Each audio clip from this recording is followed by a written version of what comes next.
Hello all, welcome to my YouTube channel learn computer with RCS। जैसा कि आप सभी जानते हैं कि CBSE ने अपने एग्ज़ामिनेशन की डेट को डिक्लेयर कर दिया है। जो एग्ज़ाम कोविड-19 के कारण पोस्टपोन हुए थे, उसी में कंप्यूटर साइंस का एग्ज़ाम 7 जुलाई को आपका होना है। तो टाइम जो है चल रहा है और हमें अपनी तैयारी कंटिन्यू रखनी है। इसीलिए मैं आज आपके सामने एक computer science old syllabus students के लिए एक सैम्पल पेपर को डिस्कस कर रहा हूँ। इस सैम्पल पेपर की मदद से आपको क्वेश्चंस के आंसर्स को लिखने में मदद मिलेगी। साथ ही आपको ये भी पता चलेगा कि कैसे आप किसी क्वेश्चन में मैक्सिमम मार्क्स गेट कर सकते हैं। ओके, तो ये काफ़ी फ़ायदेमंद तो आपके लिए होने वाला है और इस वीडियो को आपसे रिक्वेस्ट है कि कंप्लीट देखें और एनालाइज करें कि कैसे आप मैक्सिमम मार्क्स इस पेपर में गेट कर सकते हैं। चलिए स्टार्ट करते हैं। आपका फर्स्ट क्वेश्चन है, right the type of C++ operators arithmetic logical relational operator from the following. मतलब आपको एक 4 ऑप्शंस यहाँ पर दिए हुए हैं, 4 ऑपरेटर्स दिए हुए हैं डिफरेंट, और आपको कैटेगराइज करना है कि ये कौन सी कैटेगरी के ऑपरेटर्स हैं। ओके, तो फर्स्ट आपका ऑप्शन है, आपको दिया हुआ है नॉट ऑपरेटर। तो not operator comes under the category of logical operator. Okay, logical operator कौन कौन से होते हैं? लॉजिकल एंड, लॉजिकल नॉट और लॉजिकल और। ओके, नेक्स्ट इज सेकंड है आपका, सेकंड है नॉट इक्वल टू। और नॉट इक्वल टू आपका आता है कौन से ऑप्शन में? रिलेशनल ऑपरेटर्स में। ओके, तो ये रिलेशनल ऑपरेटर्स की कैटेगरी के अंदर आता है नॉट इक्वल टू। और रिलेशनल ऑपरेटर्स में आपका less than, greater than, less than equal to, not equal to, ये सारे ऑपरेटर्स किस में आते हैं? आपके रिलेशनल ऑपरेटर्स में आते हैं। थर्ड है आपका एंड, लॉजिकल एंड। तो लॉजिकल एंड अभी मैंने आपको थोड़ी देर पहले बताया कि लॉजिकल ऑपरेटर्स की कैटेगरी में आता है। और फोर्थ है आपका मॉडुलस, और मॉडुलस ऑपरेटर्स आता है अर्थमेटिक ऑपरेटर की कैटेगरी में। अर्थमेटिक ऑपरेटर में आपका plus, minus, multiply, divide and modulus, ये कि सब क्या हैं? आपके अर्थमेटिक ऑपरेटर्स हैं। तो आपका फोर्थ ऑप्शन का जो आंसर हो जाएगा वो हो जाएगा अर्थमेटिक ऑपरेटर्स। ओके, तो इसमें ये भी आपको पता है कि आपको 4 ऑप्शन उन्होंने दिए थे, 4 क्वेश्चंस पूछे थे, तो हर क्वेश्चन के लिए हाफ मार्क्स डिवाइडेड है। ठीक है, तो जब आप कंप्लीट चारों का आंसर सही देंगे तभी आपको you will get the full marks in this question. 2 marks का ये क्वेश्चन है। ओके, तो इस ढंग से आप इसका आंसर आप लिखेंगे। सेकंड क्वेश्चन की बात करते हैं, फर्स्ट के बी पार्ट की। फर्स्ट का बी पार्ट है, observe the following program very carefully and write the name of those header files which are essentially needed to compile and execute the following program successfully. एक आपको code दिया हुआ है और इस कोड को देख करके आपको बताना है कि इस कोड को रन कराने के लिए आपको किन किन हेडर फाइल्स की ज़रूरत पड़ेगी। तो सबसे पहले देख लेते हैं इसके अंदर कौन कौन से फंक्शन उसने यूज़ किए हैं। एक तो फंक्शन उसने यूज़ किया है गेट्स फंक्शन और पुट्स फंक्शन। ओके, तो गेट्स और पुट्स के लिए आप यूज़ करते हैं stdio.h हेडर फाइल, और एक फंक्शन उसने यूज़ किया है strcpy। ठीक है, strcpy किसका, कौन सी कैटेगरी में आता है? स्ट्रिंग का फंक्शन है, 2 स्ट्रिंग को कॉपी करने में मदद करता है। ठीक है, तो स्ट्रिंग फंक्शंस को अगर आपने प्रोग्राम में यूज़ किया है तो कौन सी हेडर फाइल यूज़ करते हैं? string.h। ओके, तो इसका आंसर हो जाएगा इसकी, ये 1 मार्क्स का क्वेश्चन है तो 2 हेडर फाइल इसमें आपको यूज़ शो करनी है। तो आपका आंसर हो जाएगा stdio.h and string.h। Okay, half marks for each header file. आपने दोनों में से केवल एक ही हेडर फाइल लिखी है तो आपको हाफ मार्क्स मिलेगा। दोनों हेडर फाइल आपने आंसर लिखा है तो आपको full 1 marks you will get. Okay, now come to the C part. First का सी पार्ट में हम बात करते हैं।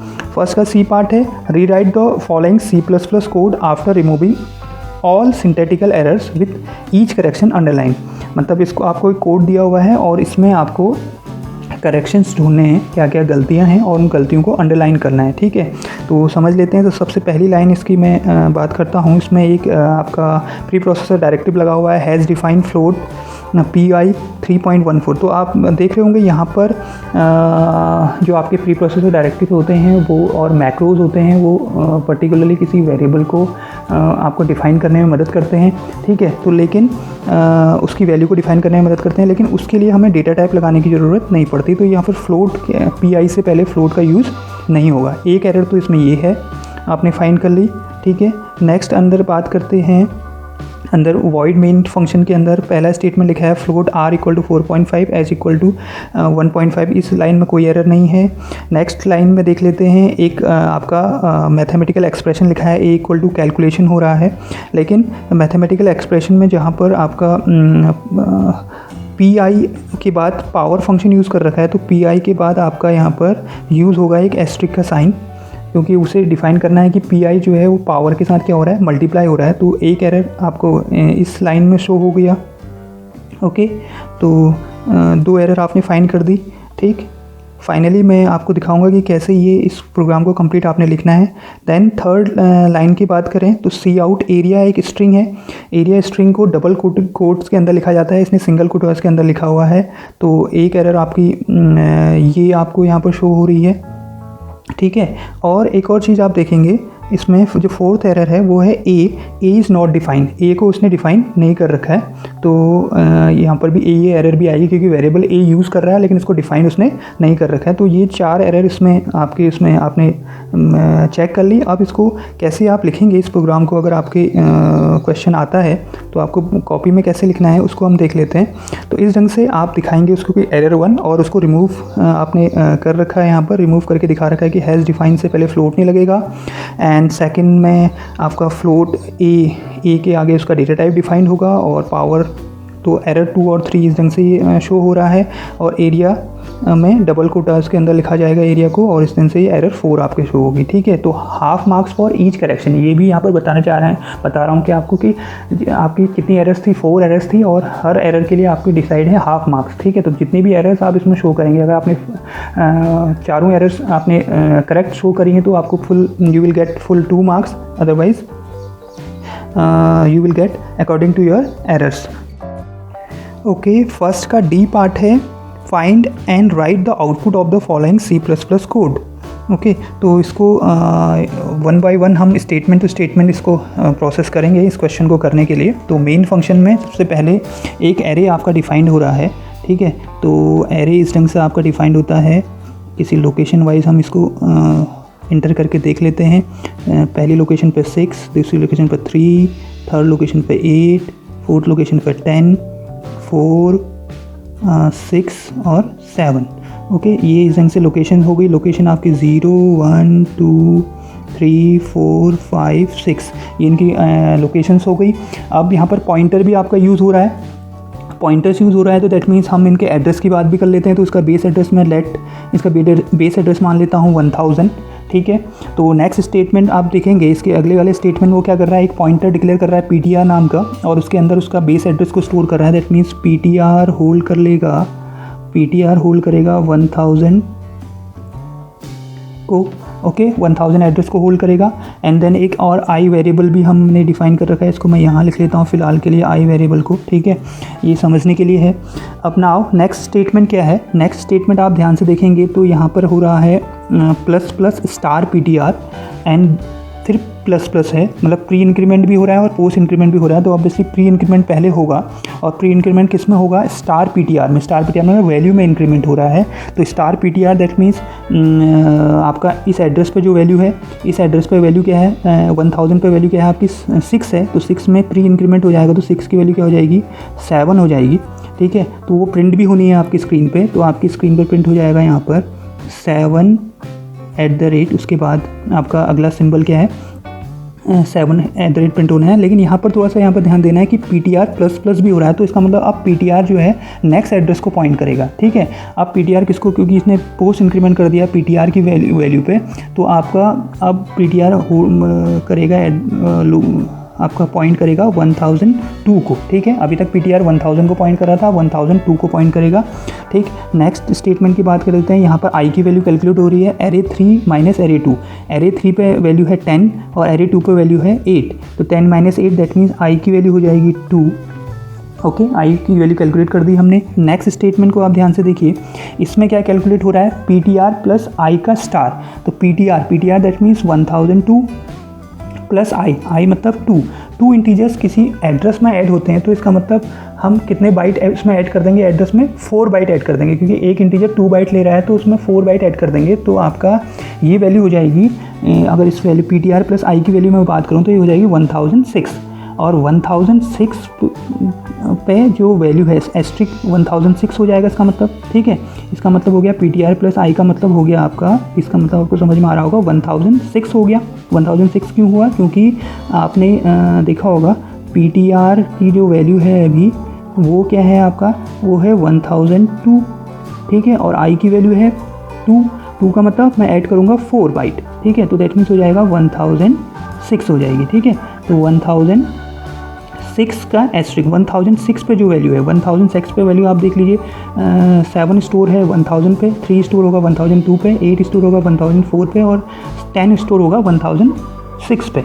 1006 पे 10 स्टोर होगा तो उस पर क्या करना है, उसको प्लस प्लस प्री इंक्रीमेंट करके प्रिंट करना है। तो इसका मतलब अब ये 1006 पे जो वैल्यू थी 10 वो हो जाएगी आपके, उसकी वैल्यू हो जाएगी 11, ओके। ये हमें ध्यान देना है, इसकी वैल्यू क्या है 11 हो गई है, 10 की जगह पे 11 हो गया है। तो आपकी स्क्रीन पर भी प्रिंट हो जाएगा 11 और साथ में क्या प्रिंट हो जाएगा, @ का साइन प्रिंट हो जाएगा और लास्ट में क्या है /n है। तो अगला स्टेटमेंट अब जो भी प्रिंट होना होगा नेक्स्ट लाइन से प्रिंट होगा, ठीक है। तो पहला आपका आउटपुट आ गया 7 @ 11 ये आपको समझ में आ गया होगा कि कैसे आउटपुट आया। नेक्स्ट स्टेटमेंट की बात कर लेते हैं। नेक्स्ट स्टेटमेंट में क्या हो रहा है, प्लस आई और *PTR प्लस पोस्ट इंक्रीमेंट हो रहा है, ठीक है। तो प्लस आई की बात करते हैं पहले। प्लस आई का मतलब आई की वैल्यू में इंक्रीमेंट, आई की वैल्यू क्या थी 2 थी, तो अब आई की वैल्यू कितनी हो जाएगी 3 हो जाएगी, ठीक है। आई की वैल्यू 3 हो गई and plus *PTR that means आपका क्या है, PTR किसको पॉइंट कर रहा है, 1002 को पॉइंट कर रहा है, 1002 को पॉइंट कर रहा है। तो 1002 पे क्या वैल्यू है 3, तो इसका मतलब हो जाएगा आई प्लस आई से हमें वैल्यू मिली 3 + 3, ठीक है। 3 + 3, ओके। 3 + 3 कितना हो जाएगा आपका 6 हो जाएगा, ठीक है। तो कितना प्रिंट हो जाएगा आपकी स्क्रीन पे 6 और @ ठीक है, 6 के साथ @ प्रिंट हो जाएगा नेक्स्ट लाइन पे। और यहाँ पर थोड़ा सा ध्यान देना है कि PTR में पोस्ट इंक्रीमेंट भी कर रहा है, तो इसका मतलब अब PTR क्या होगा, अगले वाले एड्रेस को पॉइंट करेगा। 1002 को पॉइंट कर रहा था, अब वो 1004 को पॉइंट करेगा, ठीक है। यहाँ पर भी ये भी ध्यान देना है। तो PTR ने किसको पॉइंट कर दिया, 1004 को पॉइंट कर दिया, ठीक है। नेक्स्ट स्टेटमेंट की बात करते हैं। नेक्स्ट स्टेटमेंट है आपका *PTR प्लस, ठीक है। अब इसका मतलब क्या है कि 1004 पे, क्योंकि *PTR किसको पॉइंट कर रहा है, आपको 1004 को पॉइंट कर रहा है। तो 1004 पे जो वैल्यू है, 1004 पे क्या वैल्यू है आपकी, आपका है 1000 पे 7 है, 1002 पे 3 है और 1004 पे 8 है, ठीक है। तो आपके स्क्रीन पे क्या प्रिंट हो जाएगा, 8 प्रिंट हो जाएगा और उसके साथ @ प्रिंट हो जाएगा। तो सेकंड लाइन भी आपकी प्रिंट हो गई, ठीक है। उसके बाद वो /n कर रहा है, लेकिन एक इंपॉर्टेंट यहाँ पर है कि पोस्ट इंक्रीमेंट भी उसमें कर रहा है। PTR में *PTR प्लस लिख रहा है, तो वैल्यू हमने प्रिंट कर दी, वैल्यू तो हमारी *PTR की मदद से 8 प्रिंट हो गई। अब PTR में प्लस कर रहा है, तो अब PTR किसको पॉइंट करेगा, अगले एड्रेस को पॉइंट करेगा, दैट मीन्स 1006 को पॉइंट करेगा, ठीक है। PTR आप किसको पॉइंट करेगा, 1006 को पॉइंट करेगा। एंड देन कंप्लीट हो गया वर्क, 2 लाइन प्रिंट हो गई हैं। अब उसके बाद आप यहाँ ध्यान से देखेंगे कि फॉर लूप चल रहा है। तो फॉर की आई की इनिशियल वैल्यू इसने नहीं दी है, तो आई की इनिशियल वैल्यू हमें ऊपर ही इनिशियलाइज हो रखी है। आई की इनिशियल वैल्यू क्या है हमारी 3 है, तो ये आई = 3 से चलेगा, आई > 0 तक, और आई डिक्रीमेंट होना है -2 का, ठीक। तो सबसे पहले प्रिंट होगा array 3 पे क्या वैल्यू है आपकी, array 3 को आप देखेंगे तो array 3 पे 10 थी वैल्यू, लेकिन वो पॉइंटर ने उसको क्या कर दिया था, 11 बना दिया था। तो आपके सामने प्रिंट होगा 11 एंड देन @ का साइन प्रिंट होगा और साथ में फिर 2 का डिक्रीमेंट होगा इसकी वैल्यू में आपकी। तो array की 3 वैल्यू है तो 2 का डिक्रीमेंट होगा, तो array 1 पे पहुंच जाएगा और अगले केस में array 1 प्रिंट होगा और array 1 पे वैल्यू है आपकी 3, तो आपके सामने प्रिंट हो जाएगा 3 @ ठीक है। तो इस ढंग से ये तीनों लाइन आपने क्या करी, इस पूरे प्रोग्राम में आपने प्रिंट करवाई। आई होप आपको ये समझ में आया होगा कि कैसे ये पूरा प्रोसेस चल रहा है, ठीक है। इसको आप दोबारा से खुद अपनी नोटबुक में पूरा प्रैक्टिस कर लें इसी ढंग से कि कौन कौन सी वैल्यू किस लोकेशन पे स्टोर हो रही है, ठीक है। नेक्स्ट आगे बढ़ते हैं। तो आउटपुट आपका इस ढंग से इसका आएगा। आउटपुट की हम बात करेंगे तो इस ढंग से आपका आउटपुट आएगा 7 @ 11 ठीक है। पहली लाइन का आउटपुट है, सेकंड है 6 @ 8 एंड 11 @ 3 ठीक है। तो इसका जो मार्किंग है वो कैसे होगी आपकी, half marks for writing each correct value, और आपको हाफ मार्क्स मिलेंगे करेक्ट वैल्यू को लिखने के लिए, half marks for writing @ sign को प्रॉपर प्लेस में लिखने के लिए, ठीक है। और डिटेक्शन भी होगा, अगर आपने @ का साइन नहीं लगाया तो हाफ मार्क डिडक्ट होंगे। और अगर आपने लाइन ब्रेक नहीं किया हुआ है, नेक्स्ट लाइन का यूज़ नहीं किया है, तो तब भी आपके हाफ मार्क्स डिडक्ट होंगे। तो इस ढंग से आपका इसकी मार्किंग होगी, ठीक है। तो आपको ये भी ध्यान देना है कि कहाँ पर स्लैश एन लगा हुआ है, कहाँ पर कौन सा सिंबल आपको यूज़ करना है, ठीक है। किस लाइन पर आपको नेक्स्ट लाइन पर प्रिंट कराना है किसी स्टेटमेंट को, ठीक है। कौन सा सी आउट स्टेटमेंट नेक्स्ट लाइन पर प्रिंट होगा, कौन सा सेम लाइन पर प्रिंट होगा, ये भी आउटपुट के क्वेश्चंस में करते वक्त आपको दिमाग में रखना है, ठीक है। आगे बढ़ लेते हैं फर्स्ट के ई पार्ट में। It is also output based question.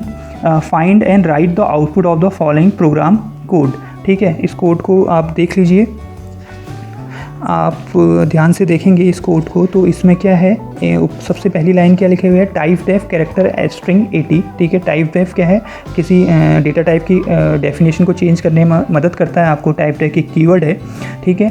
तो आपका कैरेक्टर की डेफिनेशन इसने चेंज कर रखी है, उसको स्ट्रिंग नेम दे रखा है, और 80 एक एरे स्ट्रिंग नाम से उसने डिक्लेयर कर रखा है, ठीक है। एक फंक्शन है मिक्स नाउ फंक्शन, ठीक, उसके अंदर कुछ प्रोसेसिंग हो रही है, उसको हम 1 बाय 1 चेक करेंगे, ठीक है। तो हो क्या रहा है, मेन फंक्शन से देखते हैं इसको, क्योंकि आउटपुट के जितने भी आप क्वेश्चंस हैं उसके लिए हमेशा पहले, अगर आपके वो फंक्शंस में ब्रेक है प्रोग्राम, तो हमेशा सबसे पहले आप चेक करिए कि मेन फंक्शन कहाँ पर है उसका, और मेन फंक्शन में पहला स्टेटमेंट क्या कह रहा है आपसे, ठीक है। तो आप देखेंगे कि सबसे पहले मेन फंक्शन के अंदर एक स्ट्रिंग डिक्लेयर हुई है, ठीक है। अब स्ट्रिंग कैसे एरे के फॉर्म में डिक्लेयर होती है वो हम देख लेते हैं। सबसे पहले बना लेते हैं स्ट्रिंग को इस ढंग से एरे के फॉर्म में, ठीक है। एरे के फॉर्म में इस ढंग से हम बना लेंगे लोकेशन वाइज। तो फर्स्ट लोकेशन पे कैपिटल C है, फिर B है, फिर S, फिर देन E, और फिर फिर E है X से पहले, E X A M, फिर उसके बाद है आपका 2019 2019, थोड़ा सा यहाँ पर जगह की प्रॉब्लम हो रही है, और लास्ट में फिर आ जाएगा आपका /0। ये आपको पता ही है कि किस ढंग से चलेगा। और इनके लोकेशन की बात करूँ तो 0 1 2 3 4 5 6 7 8 9 10 11 12, ओके। तो 12 तक हमें याद रखना है कि लास्ट जो इंडेक्स है वो कितने तक चल रहा है, 12 तक, और 13 पे आपका /0 11 तक चल रहा है, और 12 पे आपका /0 स्टोर्ड होगा। इस ढंग से आपने इसकी इंडेक्सिंग कर दी है, ठीक। मेन वर्क ये था आपका। अब उसके बाद क्या हो रहा है, आपका मिक्स नाउ फंक्शन कॉल हो रहा है। तो मिक्स नाउ फंक्शन क्या काम कर रहा है उसको देख लेते हैं, ठीक है। तो मिक्स नाउ फंक्शन को हम देखेंगे, ये सब गड़बड़ हो गया, फिर से हमें फिर से इसको करना पड़ेगा, वर्क करना पड़ेगा, ठीक है। तो मिक्स नाउ फंक्शन को यहाँ पर देख लेते हैं, ठीक। मिक्स नाउ फंक्शन के अंदर उसका स्ट्रिंग का साइज़ निकल रहा है, तो स्ट्रिंग का साइज़ है आपका 12, ठीक है। तो स्ट्रिंग का जो टोटल साइज़ है, साइज़ की वैल्यू है आपकी, साइज़ है आपका 12, ओके। एंड तो स्ट्रिंग हमने जो बनाई थी उस स्ट्रिंग को अगर हम देखें तो वो स्ट्रिंग इस ढंग से दोबारा से मुझे बनाना पड़ रहा है, ठीक है। इसको आप कॉपी में इस ढंग से ही बना लें ताकि आपको वर्क करने में आसानी रहे। तो पहले लोकेशन पे C B S E E X A M 2 0 1 9, ये थोड़ा सा लिखने में वो हो रहा है, आपको समझ में आ रहा होगा कि मैं क्या आपको बताना चाह रहा हूँ, ठीक है। 0 लोकेशन पे आपका C स्टोर है, 1 2 3, ऐसे ही करते आपके 11 लोकेशन तक ये पहुंच रहा है, और 12 लोकेशन पे /0 स्टोर हो जाएगा, ठीक है। तो इस ढंग से हम इसको चेक कर लेंगे। एंड फिर उसके बाद वर्क क्या हो रहा है, साइज़ हमने निकाल दिया, कैलकुलेट कर दिया इसका, ठीक है। साइज़ कैलकुलेट हो चुका है आपका, इस स्ट्रिंग का साइज़ इसका होगा 11 तक। एंड देन फॉर लूप आपका यूज़ हो रहा है। फॉर लूप देखिए, सबसे पहले फॉर i = 0 < साइज़ तक i+2 हो रहा है इसमें इंक्रीमेंट, आपका i+2 का इंक्रीमेंट हो रहा है, ठीक है। तो i = 0 के लिए सबसे पहले चलेगा फॉर लूप। तो WS के अंदर SI S0 स्टोर हो जाएगा, ठीक है। तो पहले केस में क्या होगा, WS एक वेरिएबल लिया हुआ है, उसके अंदर S0 को स्टोर कर देगा। S0 का मतलब C जो है वो WS के अंदर स्टोर हो जाएगा एंड S0 के अंदर स्टोर हो जाएगा। S0 की मैं बात करूँ तो S0 के अंदर हो जाएगा Si+1, i+1 का मतलब S1 के अंदर में है B, S0 के अंदर B है, और फिर इसी ढंग से S1 के अंदर हो जाएगा WS, दैट मीन्स C। मतलब कि आपस में क्या कर रहा है, ये दोनों जो एलिमेंट हैं 0 और 1 लोकेशन में, उनको क्या कर दे रहा है, रिप्लेस कर दे रहा है। ठीक है, तो रिप्लेस कर दे रहा है, तो जो आपका इस ढंग से मैं एक नई यहाँ पर एरे भी बना लेता हूँ, हालांकि उसी के ऊपर रिप्लेस होगा। ठीक है, नई मेमोरी लोकेशन नहीं बनेगी, तो मैं केवल आपको समझाने के लिए यहाँ पर बना रहा हूँ। यहाँ पर ये हो जाएगा B इधर आ जाएगा और C इधर पहुँच जाएगा। ठीक है, और इसी ढंग से आपका क्या होगा, अगला केस में अब नेक्स्ट फॉर लूप जब चलेगा तो नेक्स्ट, क्योंकि 2 का इंक्रीमेंट हो रहा है, तो नेक्स्ट 2 कैरेक्टर पर वर्क होगा और वो क्या होंगे, आपस में स्वैप हो जाएंगे। E इधर आ जाएगा और S इधर आ जाएगा, और फिर ऐसे ही आगे बढ़ेगा तो नेक्स्ट 2 कैरेक्टर स्वैप हो जाएंगे। X इधर आ जाएगा, E इधर आ जाएगा, और नेक्स्ट 2 कैरेक्टर की बात करूँगा तो M इधर आ जाएगा और A इधर आ जाएगा। ठीक है, और नेक्स्ट 2 कैरेक्टर की बात करूँगा तो 0 इधर आ जाएगा, 2 इधर चला जाएगा आपस में। ठीक है, और 9 इधर आ जाएगा और 1 लास्ट में चला जाएगा।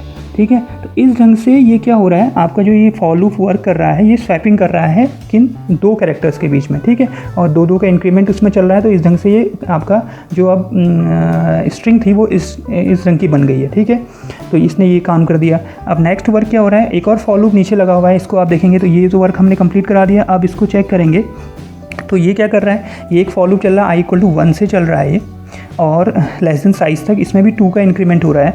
तो सबसे पहले चेक कर रहा है S1 को, चेक कर रहा है S1, तो 0 लोकेशन को हमें नहीं देखना है, S1 location, S1 is greater than M and S1 is less then U। तो S1 is greater than M और S1 is greater than U। S1 पर कौन सा एलिमेंट है, C है, तो C M से बड़ा और U से छोटा नहीं है, तो ये केस काम नहीं करेगा। इस केस में SI=@ होना था, लेकिन वो होगा नहीं क्योंकि वो उन दोनों के बीच में लाई नहीं कर रहा है। ठीक है, सिमिलरली आपका आगे बढ़ जाएगा नेक्स्ट 2 कैरेक्टर पे, क्योंकि आपका अब अगला क्या है, +2 होना है, तो I की वैल्यू अब 1 थी पहले, तो अब +2 हो जाएगी, तो 3 पे चला जाएगा। 3 लोकेशन पे क्या स्टोर है, S स्टोर है, 3 लोकेशन पे S स्टोर है। S को चेक करेगा कि वो M से बड़ा और U से छोटा है, यहाँ पर मिल जाएगा, तो S की जगह पर वो रिप्लेस कर देगा S को, किससे, @ साइन से रिप्लेस कर देगा। ठीक है, S यहाँ पर रिप्लेस हो जाएगा @ साइन से। ठीक है, फिर अगली बार नेक्स्ट केस में वो I की वैल्यू 3 हो गई थी, अब I की वैल्यू 5 के लिए चेक करेगा। 5 पे E है स्टोर, E है, E इन दोनों के बीच में लाई नहीं कर रहा है, M और U के बीच में, तो कोई चेंजेस नहीं होगा। फिर अगली बार नेक्स्ट वाले A वाले जहाँ पर A स्टोर है उस एड्रेस पे चला जाएगा, उस लोकेशन पे चला जाएगा, तो A भी इसके बीच में लाई नहीं कर रहा, तो कोई चेंजेस नहीं होगा। अगली बार तो फिर इसके बाद तो क्या है, आपके दोनों क्या हैं, आपके 3 इंटीजर्स टाइप के स्टोर्ड हैं, तो ये कैरेक्टर भी इसके बीच में लाई नहीं करेंगे, M और U के बीच में लाई नहीं करेंगे। तो इसका मतलब पूरा प्रोसेस जब चल जाएगा तो कंप्लीट प्रोसेस चल जाएगा, तो केवल एक जगह पर चेंजेस हुआ, कौन से, जहाँ पर S हमारा कैरेक्टर स्टोर था, S कैरेक्टर को उसने क्या बना दिया, @ स्टोर कर दिया S की जगह पे। ठीक है, बाकी सारी आपकी आपका जो आउटपुट रहा वो इसी ढंग का रहा। ठीक, तो ये पूरा प्रोसेस होना था इस क्वेश्चन में। ठीक है, आगे चेक कर लेते हैं क्या कर रहा है। अब वो मेन यही वर्क हो रहा था, ये मैंने वर्क आपको बता दिया है। अब मेन में जाकर के उस वर्ड को क्या कर दे रहा है, प्रिंट कर दे रहा है। तो आप देखोगे तो वो क्या प्रिंट होगा आपका, क्योंकि आपस में क्या हो चुकी थी, वैल्यूज स्वैप हो चुकी थी। तो पहला B पहले आ गया था, C बाद में, तो B C और E और S आ गया था। तो S की जगह पर उसने @ का साइन कर दिया था, और इसी तरह X E हो गया था, M A हो गया था, और 0 2 और 9 1 ये हमने स्ट्रिंग में चेक करके देख लिया था। तो इस ढंग से ये आपका आउटपुट कंप्लीट आया इस क्वेश्चन का। ओके, तो इसके मार्किंग की स्कीम की बात करते हैं, तो आप अगर 2 करेक्ट आउटपुट देते हैं तो आपको 2 मार्क्स मिलेंगे, और otherwise ½ marks for each 2 correct conjugative alphabets. ठीक है, तो अगर आपने कुछ ऐसे आधा ही इसका आउटपुट सही लिखा है तो आपको ½ मार्क्स उस ढंग से मिलेंगे। ओके, तो ये आपको समझ में आ गया होगा कि कैसे इस क्वेश्चन का आउटपुट आया। ठीक है, इसकी भी आप प्रैक्टिस अपने नोटबुक में कर लें। ठीक, ओके, नेक्स्ट क्वेश्चन की बात करते हैं। क्वेश्चन है what is your copy constructor, illustrate with the suitable C plus plus example. तो इस टाइप के थ्योरी बेस्ड क्वेश्चंस में आप हमेशा ध्यान रखें कि आप उसका डेफिनेशन तो लिखें, साथ में उसका एक एग्जाम्पल अगर आप लिखेंगे तो उससे क्या होता है कि आपके जो आपका इवेलुएटर्स होते हैं उन पर थोड़ा अच्छा इंप्रेशन पड़ता है और वो आपको मार्किंग थोड़ा सा आपकी अच्छी रहती है। ठीक, तो कॉपी कंस्ट्रक्टर क्या होता है ये आपने पढ़ा है। ये जो डेफिनेशन लिख रहा है इसकी डेफिनेशन देख लेते हैं, इसने आंसर क्या लिखा है। और copy constructor is an overload constructor, obviously overloaded constructor ही होता है क्योंकि इसके अंदर ओवरलोडेड कंस्ट्रक्टर आपको पता है कि ऐसे कंस्ट्रक्टर होते हैं जिनमें हम पैरामीटर क्या कर सकते हैं, पास कर सकते हैं। In which an object of same class is pass as a reference parameter. ठीक है, तो हम कॉपी कंस्ट्रक्टर के अंदर क्या करते हैं, उसी क्लास का एक ऑब्जेक्ट क्या है को पास करते हैं, कैसे, एज अ रेफरेंस के फॉर्म में करते हैं। ठीक है, तो रेफरेंस के फॉर्म में करते हैं। बेसिकली क्या करता है कॉपी कंस्ट्रक्टर, किसी क्लास के एक ऑब्जेक्ट की वैल्यू को दूसरे ऑब्जेक्ट में कॉपी करने में मदद करता है। सेम क्लास के ऑब्जेक्ट में ही क्या करता है, कॉपी करने में मदद करता है। और उसके लिए हमें क्या करना पड़ता है, एक पैरामीटर पास करना पड़ता है, रेफरेंस पैरामीटर उसके डेफिनेशन के अंदर। और कॉपी कंस्ट्रक्टर का जो नेम होता है, ऑब्वियसली कंस्ट्रक्टर का नेम तो क्लास का नेम से रिप्रेजेंट होता है, तो उसकी जो डेफिनेशन बनती है वो किस ढंग से बनती है। जैसे क्लास एक्स है, ठीक है, उसके पब्लिक सेक्शन इसने एक वेरिएबल उसके अंदर डिफाइन कर रखा है। इसका एग्जाम्पल उसने कैसे समझा रखा है उसको देख लीजिए। क्लास एक्स है जिसके अंदर एक प्राइवेट मेंबर ए है। ठीक है, पब्लिक सेक्शन में आप ध्यान से देखेंगे तो एक कंस्ट्रक्टर है उसका। ठीक, कंस्ट्रक्टर क्या कर रहा है, ए को 0 वैल्यू इनिशियलाइज करता है। कंस्ट्रक्टर भी आपको पता होना चाहिए, एक मेंबर फंक्शंस होते हैं जो किसी क्लास के ऑब्जेक्ट्स को इनिशियल वैल्यू प्रोवाइड करने में मदद करते हैं। ठीक है, और ऑब्जेक्ट के डेटा मेंबर्स को सिंपली, ठीक है, हम क्लास के डेटा मेंबर्स को अगर हम इनिशियल वैल्यू प्रोवाइड करना चाहते हैं तो वो कंस्ट्रक्टर की मदद से हम करते हैं। ठीक, अब उसने एक कॉपी कंस्ट्रक्टर की डेफिनेशन यहाँ पर बना रखी है। ठीक है, कॉपी कंस्ट्रक्टर का नाम भी किससे स्टार्ट होगा, क्लास के नेम से स्टार्ट होगा। और उसके अंदर जो पैरामीटर पास होगा वो पैरामीटर उसी क्लास का ऑब्जेक्ट बनाएंगे एक हम, और उसको कैसे पास करेंगे, एंड से पास करेंगे। ठीक है, एंड मतलब रेफरेंस से पास करेंगे। ठीक, और वो क्या काम करेगा, वो करेगा उस क्लास के डेटा मेंबर को, सेकंड ऑब्जेक्ट के डेटा मेंबर को फर्स्ट ऑब्जेक्ट के डेटा मेंबर की वैल्यू को रेफरेंस करेगा, मतलब कि उसको उसके अंदर कॉपी कर देगा। ठीक है, तो ये हमने उसका लिखने का तरीका हो गया कि ए जो ऑब्जेक्ट है, डेटा मेंबर है, उसमें दूसरे ऑब्जेक्ट के डेटा मेंबर की वैल्यू को हम कैसे कॉपी करेंगे, उसके लिए हम क्या यूज़ करते हैं, कॉपी कंस्ट्रक्टर का यूज़ करते हैं। ठीक है, इसकी डेफिनेशन भी आप थोड़ा सा पढ़ लीजिएगा, बहुत इंपॉर्टेंट क्वेश्चन है, कई बार एग्जाम्स में पूछा गया है। ठीक है, कॉपी कंस्ट्रक्टर से रिलेटेड क्वेश्चंस और एग्जाम्पल। ठीक, तो डेफिनेशन याद कर लीजिए और उसकी एक एग्जाम्पल सेट कर लीजिए कि मुझे क्या लिखना है उसका एग्जाम्पल। ठीक है, तो इस ढंग से आप अगर इसको पूरा कंप्लीट लिखते हैं तो then you will get the 2 marks. ठीक है, तो इस ढंग से आपको 2 मार्क्स मिलेंगे, और अदरवाइज़ अगर आपने एग्जाम्पल के बगैर लिखा हुआ है तो आपको हाफ मार्क्स 1 मार्क्स ही मिल पाएगा। ठीक है, नेक्स्ट क्वेश्चन की बात करते हैं। नेक्स्ट क्वेश्चन है आपका, पहले इस क्वेश्चन को पूरा कंप्लीट देख लीजिए। Write the output of the following code, also write the name of features of object oriented programming use in the following program jointly illustrated by function 1 to function 4। ठीक है, एक तो पहले इसका आउटपुट निकालना है हमें, और दूसरा इसमें कौन सा फीचर ऑब्जेक्ट ओरिएंटेड प्रोग्रामिंग का यूज़ हुआ है फंक्शन 1 से लेकर फंक्शन 4 तक। तो सिंपली आपको पहले ही दिख रहा है, अगर आप इस प्रोग्राम को पूरा देखें तो फंक्शन 1, फंक्शन 2, फंक्शन 3, फंक्शन 4 चारों एक फंक्शन है, सेम नेम के फंक्शन है विथ डिफरेंट आर्ग्यूमेंट लिस्ट। तो इसका मतलब यहाँ पर क्या हो रहा है, फंक्शन ओवरलोडिंग हो रही है।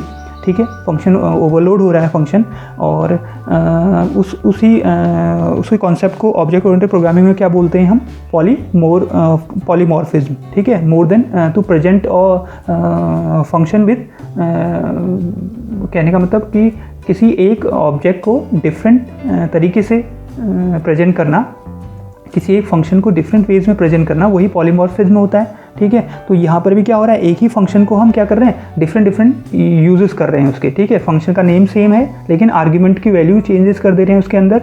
आर्ग्यूमेंट की वैल्यू जब चेंज कर रहे हैं तो वो फंक्शन की जो वर्किंग है वो थोड़ा सा क्या हो जा रही है, चेंज हो जा रही है। तो इसको हम बोलते हैं आपका फंक्शन ओवरलोडिंग। तो एक तो क्वेश्चन ये बन गया, आंसर आपका ये हो गया सेकेंड। अब आउटपुट की इसकी बात करते हैं। तो जब आउटपुट की इसकी बात करेंगे तो आउटपुट के लिए हम इसको देख लेते हैं कि क्या क्या इसका मेन फंक्शन को ही हम चेक करेंगे। आउटपुट के लिए इंपॉर्टेंट है, मेन फंक्शन को समझना बहुत ज़रूरी है, क्योंकि मेन फंक्शन का पहला स्टेटमेंट क्या कह रहा है, 3 वेरिएबल आपसे डिफाइन कर रहा है। 3 वेरिएबल आपने डिफाइन x, y और z। एक्स वाई और जेड 3 वेरिएबल आपने डिफाइन कर लिए, जिसमें एक्स की वैल्यू 7 है, वाई की वैल्यू 4 है और जेड की वैल्यू 3 है। ठीक है, तो ये आपको याद रखना है, एक्स 7 हो गया, वाई 4 हो गया और जेड जो है वो 3 है। और उसके बाद एक कैरेक्टर सी है, इसके अंदर भी आपको क्या कर रहा है, एक कैरेक्टर स्टोर कर लिया, हैश सिंबल स्टोर कर लिया और सबसे पहले कॉल हो रहा है फंक्शन किसके लिए, सी और वाई के लिए। ठीक है, कौन कौन सी वैल्यू पास हो रही है, सी वैल्यू पास हो रही है और वाई वैल्यू पास हो रही है, माई फंक्शन कॉल हो रहा है। ठीक है, अब सी क्या है, मतलब सी एक कैरेक्टर है और y क्या है, एक इंटीजर है। ठीक, तो अब मैचिंग होगी, क्योंकि जब भी ओवरलोडिंग होती है, फंक्शन ओवरलोडिंग होती है, तो उसमें कंपाइलर क्या करता है, आपके आर्ग्यूमेंट्स मैचिंग करता है। आर्ग्यूमेंट्स मैच होके वो फंक्शन आपका कॉल होगा। तो अब देखते हैं कि कौन से आर्ग्यूमेंट मैच हो रहे हैं, जिसमें पहला कैरेक्टर है और दूसरा इंटीजर है। तो पहला फंक्शन तो आपका डिफ़ॉल्ट फंक्शन है, उसमें नहीं होगा। सेकंड फंक्शन में आपका एक ही इंटीजर है, वो भी मैच नहीं हो पाएगा। तीसरे फंक्शन में 2 इंटीजर पास हैं, वो भी आपका फंक्शन मैच नहीं हो पाएगा। तो चौथा जो फंक्शन है वो मैच हो रहा है, जिसमें पहला कैरेक्टर टी है और दूसरा कैरेक्टर एन है। ठीक है, तो टी अब हो क्या रहा था, इसको फिर से मैं समझ, यहाँ पर देखिए हो ये रहा है कि इसमें आपके 3 वेरिएबल हैं, x = 7 एक वेरिएबल है, ठीक है, और y = 4 एक वेरिएबल है, और z = 3 एक वेरिएबल है, और एक वेरिएबल c है जिसको इनिशियल वैल्यू उसने प्रोवाइड करी थी, हैश। ठीक है, कैरेक्टर है ये। ठीक है, ये कैरेक्टर है और फंक्शन कॉल हो रहा है इसके लिए, माई फंक्शन कॉल हो रहा है, जिसके अंदर c और y उसने पास किया है। ठीक है, तो c की वैल्यू किसको मिल जाएगी, आपको t को मिल जाएगी। तो t के अंदर स्टोर हो जाएगा हैश, ओके, और n को मिल जाएगी आपके किसकी वैल्यू, y की वैल्यू। y की वैल्यू आपको y की वैल्यू है आपकी कितनी, 4, तो n की वैल्यू हो गई आपकी 4। ठीक है, इन दोनों पे हमें वर्क करना है आप। ठीक, तो इसको याद कर लीजिए, t के वैल्यू जो मिली आपको हैश हो गई और n की वैल्यू हो गई आपकी 4। इन पे काम करना है, इस पर वर्क क्या होना है, आपका फॉर लूप चलना है 1 से लेके n तक, n4 तक चलना है। That means C out t print होना है। t प्रिंट होगा तो t का मतलब हैश, तो i = 1 के लिए हैश प्रिंट होगा एक बार, i = 2 के लिए हैश प्रिंट होगा, i = 3 के लिए हैश प्रिंट होगा और i = 4 के लिए हैश प्रिंट होगा। और <4 तक चल रहा है, i की वैल्यू 5 हो जाएगी, तो ये आपका लूप क्या हो जाएगा, फिनिश हो जाएगा और आपका एंड एल आ जाएगा, नेक्स्ट लाइन पे कंट्रोलर पहुंच जाएगा। ठीक है, और इसके साथ ये फंक्शन भी क्या हो रहा है, आपका क्लोज हो जा रहा है। ठीक है, तो समझ में आ गया होगा, 4 बार क्या प्रिंट कर दिया इसने, हैश प्रिंट कर दिया। वापस चलते हैं नीचे इसी उसमें। ठीक, तो फर्स्ट जो फंक्शन ने आपका प्रिंट किया वो क्या किया, 4 टाइम आपका हैश आपके सामने प्रिंट हो गया। ठीक है, अब दोबारा से फंक्शन कॉल हो रहा है, जिसमें क्या क्या वैल्यू पास हो रही है, x और z। x भी इंटीजर है और z भी इंटीजर है। तो अब उसके लिए आप देखोगे यहाँ तो कौन सा फंक्शन मैच होगा, थर्ड फंक्शन मैच हो जाएगा, जिसमें दोनों इंटीजर पास हैं। तो x की वैल्यू कितनी है, x की वैल्यू है 7 और z के लिए कॉल हो रहा था, z की वैल्यू है आपकी 3। तो इनकी वैल्यू मिलेगी a और b को, तो a की वैल्यू हो जाएगी 7 और आपका b की वैल्यू हो जाएगी 3। ठीक है, इन दोनों के लिए फंक्शन चलना है आपका। तो ये लूप चल रहा है i = 1 से b तक, 3 तक, दैट मीन्स 3 तक चलना है। तो 1 के लिए चलेगा तो पहले प्रिंट होगा a × i मतलब a × 1 का मतलब हो गया 7। ठीक है, फिर अगली बार i की वैल्यू 2 के लिए चलेगा तो a × 2 प्रिंट हो जाएगा, 7 दैट मीन्स 7 × 2 14। और देन फिर उसके बाद i = 3 के लिए चलेगा, तो a × 3 प्रिंट हो जाएगा, a × 3 दैट मीन्स 21 प्रिंट हो जाएगा। और देन फिर उसके बाद एंड एल आ गया। ठीक है, तो आपका पहले वाले फंक्शन ने तो प्रिंट किया था 4 बार आपका हैश सिंबल प्रिंट किया था, और इस स्टेटमेंट आपने जो ये फंक्शन प्रिंट कर रहा है इसने प्रिंट किया 7, 14 और 21। ठीक है, तो अब वापस आ जाएंगे मेन प्रोग्राम में बस यही वर्क हो रहा है। तो यही आपका क्या हो जाएगा, आउटपुट हो जाएगा इस क्वेश्चन का। तो इसका आउटपुट 2 लाइन में आएगा। तो आप देखोगे पहली लाइन में 4 टाइम हैश आया और दूसरे लाइन पर आपका 7 1 4 2 1 आ गया। और सेकंड क्वेश्चन का आंसर हो जाएगा इसका पॉलीमॉर्फिज्म, क्योंकि वो पूछ रहा था कि कौन सा ऑब्जेक्ट ओरिएंटेड प्रोग्रामिंग का इसमें कॉन्सेप्ट यूज हो रहा है। तो हमारा हो गया पॉलीमॉर्फिज्म या फंक्शन ओवरलोडिंग हम इसे बोल सकते हैं। ठीक है, ठीक। अब इस क्वेश्चन में थोड़ा सा यहाँ पर ध्यान देना है, इस क्वेश्चन में एक और ऑप्शन भी आपके सामने आया है कि अगर आप ये नहीं बना पा रहे हैं, इस क्वेश्चन को नहीं बना पा रहे हैं, तो एक और क्वेश्चन उसने दिया है। बहुत सिंपल सा क्वेश्चन है, write any 4 differences between constructor and destructor function with respect to object oriented programming. तो मैंने आपको बताया है कि कंस्ट्रक्टर क्या होता है, अभी थोड़ी देर पहले बताया कि कंस्ट्रक्टर एक ऐसा मेंबर फंक्शन होता है किसी क्लास का जो उस क्लास के ऑब्जेक्ट के डेटा मेंबर को इनिशियल वैल्यू प्रोवाइड करने में मदद करता है, ठीक है, और मेमोरी एलोकेट करने में मदद करता है मतलब उनके लिए। और डिस्ट्रक्टर क्या करता है, जो कंस्ट्रक्टर के द्वारा मेमोरी एलोकेट की गई है डेटा मेंबर्स के लिए, उनको डिस्ट्रक्ट करने में मदद करता है, ठीक है। तो उसी के डिफरेंस आपको लिखना है, 4 डिफरेंस लिखेंगे तभी आपको इसका मार्क्स मिल पाएंगे, ठीक है। तो 4 डिफरेंस की बात मैं करता हूँ। तो ये कह रहा है कि name of the constructor function is same as the that of class. Constructor function का नेम क्या होता है, क्लास फंक्शन की तरह ही होता है, ये हमने बात की है। And name of the destructor function is same as that of class preceded by tilde sign. और डिस्ट्रक्टर का भी नाम सेम होता है, लेकिन उसके आगे क्या लगा होता है, टिल्ड साइन लगा होता है, ठीक है। इस ढंग का साइन आपको देखने को मिलेगा, टिल्ड साइन, ओके।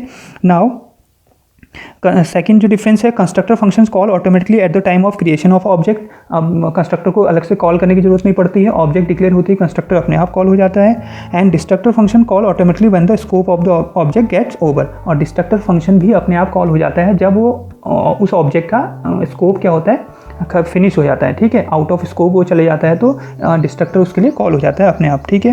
कंस्ट्रक्टर एक इंपॉर्टेंट चीज़ है, डिफरेंस है कि constructor can be overloaded. Constructor को हम ओवरलोड कर सकते हैं, जैसा हम ऊपर वाले प्रोग्राम में भी देख रहे थे, लेकिन डिस्ट्रक्टर को ओवरलोड नहीं किया जा सकता, ठीक है। हर प्रोग्राम में केवल क्या होगा, एक ही डिस्ट्रक्टर होगा और वो सारे ऑब्जेक्ट को डिस्ट्रक्ट करने में, ऑब्जेक्ट की मेमोरीज को डिस्ट्रक्ट करने में मदद करेगा, ठीक है। Constructor is use to initialise the data member of the class and destructor use to deinitialise the data member of the class. ये मैंने फर्स्ट में आपको बताया था कि कंस्ट्रक्टर जो है डेटा मेंबर को इनिशियलाइज करने में मदद करते हैं क्लास के, और डिस्ट्रक्टर डी इनिशियलाइज करने में मदद करते हैं, ठीक है। तो तब आप जब ये चारों डिफरेंस लिखेंगे तो आपको कंप्लीट 2 मार्क्स इस क्वेश्चन में मिल पाएंगे, ठीक है। आई होप आपको ये क्वेश्चन भी समझ में आ गया होगा, ठीक है।